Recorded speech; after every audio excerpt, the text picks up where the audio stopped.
Hello guys, नमस्कार, जय हिंद। स्वागत है आपका मेरे यूट्यूब चैनल में जिसका नाम है सौरवी एजुकेशन हब। तो देखिए बच्चों, आज हम पढ़ रहे हैं हमारी क्लास 8 का एनसीईआरटी साइंस का चैप्टर 12 कुछ प्राकृतिक परिघटनाएं।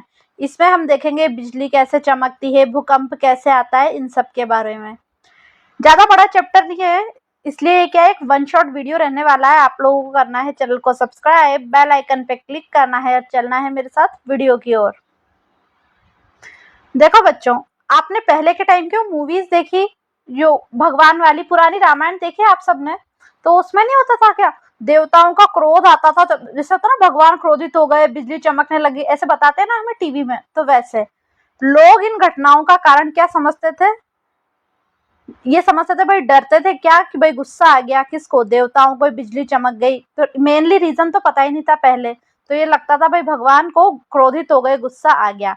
बट आज हम सब जानते हैं कि यह सब क्या है, बिजली कैसे चमकती है, ऊर्जा और आवेश के कारण। किसके कारण? ऊर्जा और आवेश के कारण। देखिए बच्चों, 600 ईसा पूर्व क्या था, यूनानी खोज थी एक एम्बर, यानी एक राल को एम्बर, या देखो इसको रगड़ने पर हल्की सी वस्तुओं को क्या होता है, आकर्षित होती है। क्या होती है? वस्तुएं आकर्षित होती है। 2000 वर्ष बाद यानी लगभग 1752 में बेंजामिन फ्रैंकलिन नाम का ये व्यक्ति है, देखो इन्होंने साबित किया कि कपड़ों की चिंगारी और आकाश की तड़ित एक ही घटना है। आकाश की तड़ित यानी तड़ित मतलब होता है बिजली।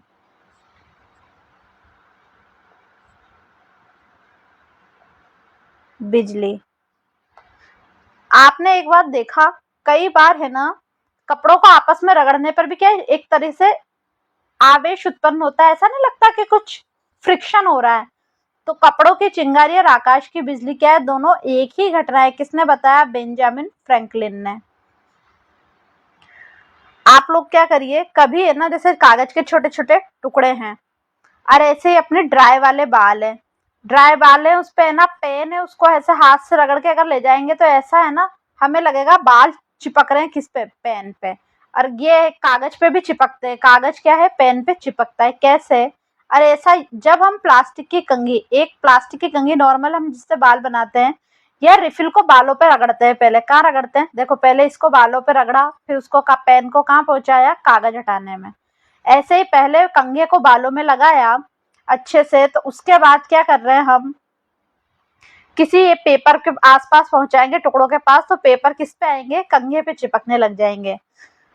तो जब हम प्लास्टिक की कंघी या रिफिल को बालों से रगड़ते हैं तो यह क्या हो जाती है, विद्युत आवेश प्राप्त कर लेती है। इन्हीं रगड़ी हुई वस्तुओं को क्या कहते हैं, आवेशित वस्तु कहते हैं। क्या कहते हैं बच्चों?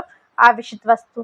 पहले बाल से क्या रगड़ा, पेन, फिर उस पेन को कहाँ ले गए, छोटे छोटे टुकड़ों के पास, किसके, कागज के टुकड़ों पे। तो क्या होगा, ये किसके पास आएंगे, पेन के पास। तो ये पेन क्या कहलाएगा, आवेशित वस्तु। क्या कहलाएगा बच्चों, आवेशित वस्तु। देखो बच्चों, हमने शुरू से देखा है आवेश दो प्रकार के होते हैं, एक प्रतिकर्षण, दूसरा आकर्षण। प्रतिकर्षण किसमें होता है, समान आवेश अगर दोनों पॉजिटिव पॉजिटिव होंगे तो भी क्या होगा, प्रतिकर्षण, यानी दूर दूर होंगे। दोनों नेगेटिव नेगेटिव होंगे तब भी क्या होंगे, दूर दूर। यानी जो समान आवेश होते हैं एक दूसरे को क्या करते हैं, प्रतिकर्षित करते हैं। क्या करते हैं बच्चों, प्रतिकर्षित।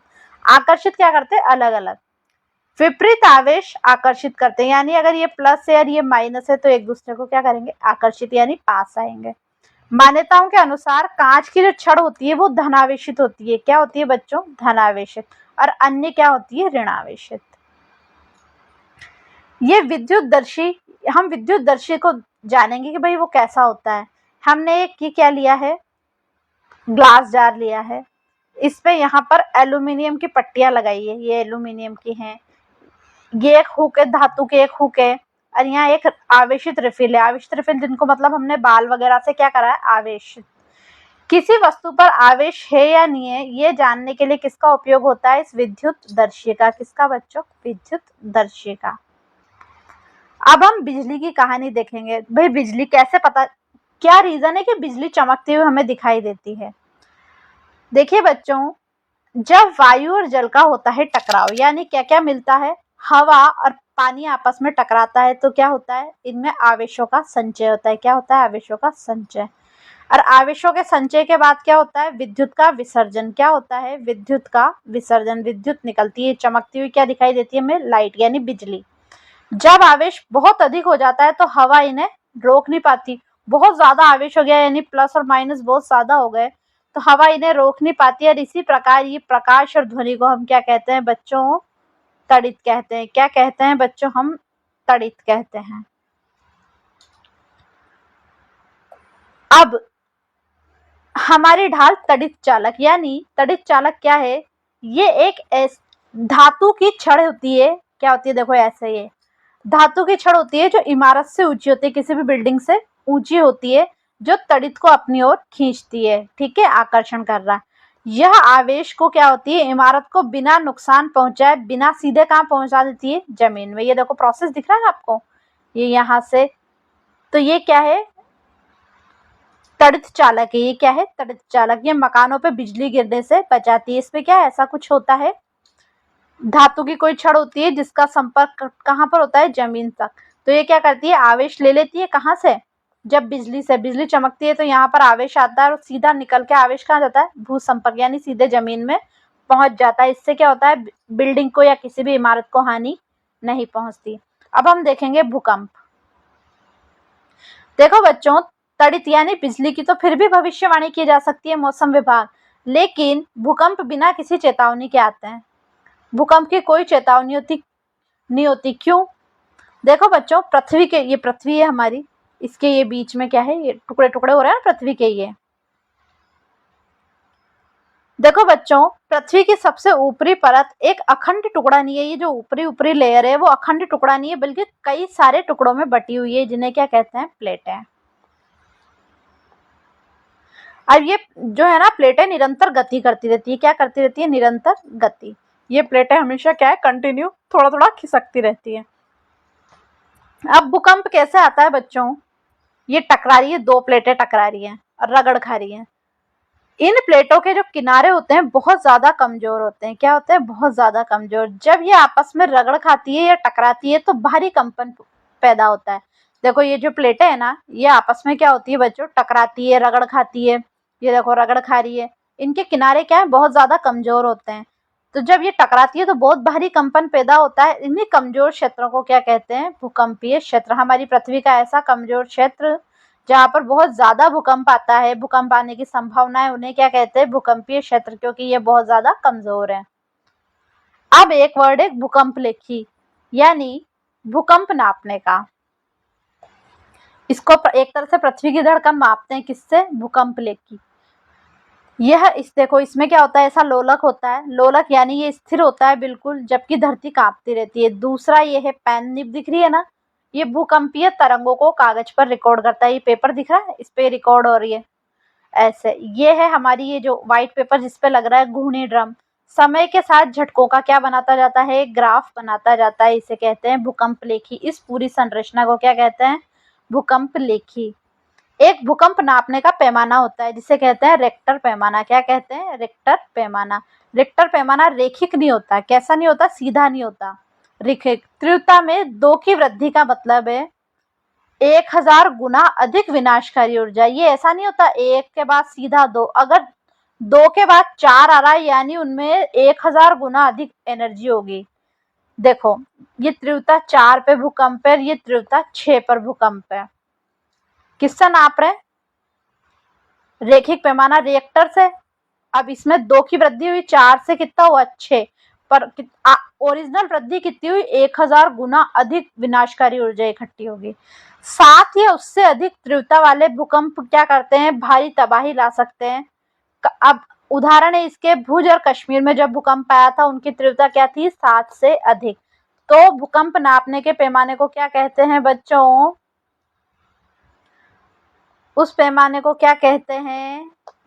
रिक्टर पैमाना। क्या कहते हैं? रिक्टर पैमाना।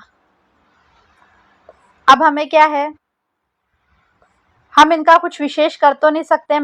बिजली से तो फिर भी बच सकते हैं, तड़ित से तो भाई वो इमारत पे वो लगा दो। क्या कहते हैं? तड़ित चालक। तड़ित को नापने वाला ये वाला यंत्र, देखो मैंने बताया था तड़ित चालक।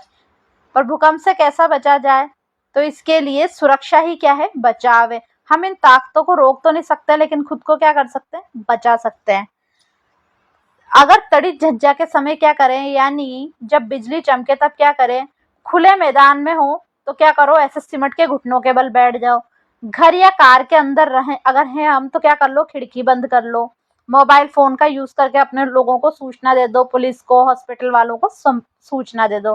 क्या नहीं करना है, जैसे अधिकतर आपने देखा बिजली जब चमकती है तब पानी भी आता रहता है, तो छाता लेकर नहीं चलना है। मतलब अपन को क्या है, एक सुरक्षित जगह पर ऐसा बैठ जाना है, ऊंचे पेड़ों से दूर रहना है। कई बार बिजली की वजह से पेड़ गिर जाते हैं, पानी से बचना है। उस टाइम बिजली के उपकरण और तारों को नहीं छूना है, करंट का खतरा रहता है। अब भूकंप के झटके अगर लग रहे हैं तो क्या करें, घर के अंदर क्या करो, कोई मजबूत मेज के नीचे आ जाओ आप, बिस्तर पर से उठे नहीं, सिर को तकिए से ढक लें। अगर घर के बाहर हैं तो खुली जगह तलाशी और धरती पर लेट जाए, मतलब किसी भी ऐसी चीज को नहीं जो हमारे ऊपर गिर जाए। भारी और ऊंची वस्तुओं से दूर रहें, जैसे अलमारी के आसपास नहीं हो, अलमारी गिर जाए मान लो। बिजली के तार और ऊंची इमारतों से भी क्या करना है, दूर रहना है। और अब पहले के मकान तो चलो ठीक है, पर अब जो मकान बन रहे हैं वो भूकंप प्रतिरोधी बन रहे हैं, तो क्या करना चाहिए, घरों को जो नए निर्माण हो रहे हैं क्या बनाना चाहिए, भूकंप प्रतिरोधी निर्माण करना चाहिए। क्या करना चाहिए, सबसे पहले योग्य आर्किटेक्ट और इंजीनियर से परामर्श लेना चाहिए। अलमारियों को दीवार से जड़ देनी चाहिए। अलमारियों को फिक्स वाली जो अलमारी होती है ना, जो दीवार के में अंदर ही बनाते हैं, वैसी अलमारी बनानी चाहिए। भारी पदार्थों की जगह लकड़ी या मिट्टी का उपयोग करना चाहिए। और हर घर में, बिल्डिंग्स में, हॉस्पिटल में तो बहुत सब जगह आप लोगों ने देखा ही होगा, स्कूल में क्या करना चाहिए, अग्निशमन उपकरण, ऐसा उपकरण आप सबने देखा होगा, चालू हालत में रखें। भूकंप आता है तो आग लग सकती है, तब ये बचाव करेगा। अब हम एक ही टेबल बना के बता रहे हैं कि भाई जो बिजली यानी तड़ित और भूकंप में क्या क्या है, इनके मूल कारण ये सब क्या क्या है। मूल कारण क्या है बिजली का, तो बादलों में क्या होता है, स्थिर आवेश का संचय, यानी इकट्ठा हो जाता है बहुत ज्यादा आवेश, तो हवा उन्हें रोक नहीं पाती, इस वजह से क्या है, वो बिजली चमकती है।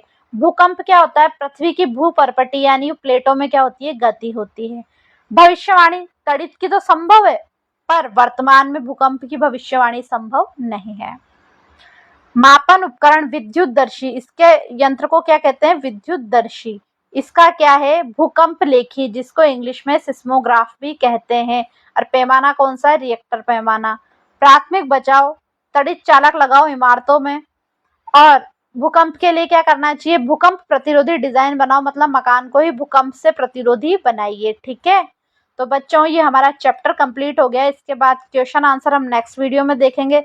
देखिए बच्चों, आप लोग वीडियो को पूरा देखा करिए, चैनल को सब्सक्राइब करिए और अपने दोस्तों में जरूर शेयर करिए। और क्या करना है, आप लोगों को कमेंट करके हमें जरूर बताना है आपको हमारी वीडियो कैसी लग रही है। मिलते हैं नेक्स्ट वीडियो में इसके क्वेश्चन आंसर के साथ, तब तक के लिए बाय।